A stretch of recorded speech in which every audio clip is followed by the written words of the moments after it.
ডিস্টেন্ডেন্ট হবে এবং ব্যথা ভালো হয়ে যাবে, রেঞ্জ অফ মোশন তখন বেড়ে যাবে। তাহলে আর্থ্রোস্কোপিক ডিস্টেনশন।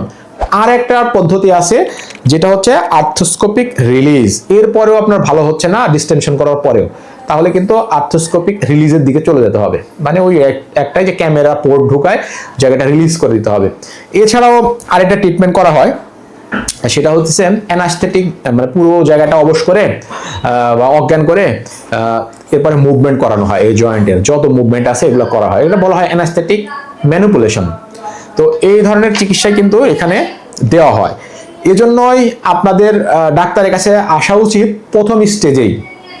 অনেকে আমাদের কাছে পেশেন্ট আসে একবারে লাস্ট স্টেজে, যে হাতটা এগুলো সব শুকায় যায়, এই হাতের তুলনায় এই হাত, কাঁধের মাসল, ব্যাকের মাসল একেবারে মাংস শুকায়, মানে এটা কি বলে, এটা বলছে হচ্ছে মাসল ওয়াস্টিং হয়ে যায়, চিকন হয়ে যায়, এরপরে আসে। তো সেই স্টেজে কিন্তু এই ওষুধপত্র, স্টেরয়েড ইনজেকশন বা ওই এক্সারসাইজ দিয়ে কিন্তু ভালো ফল পাওয়া যায় না।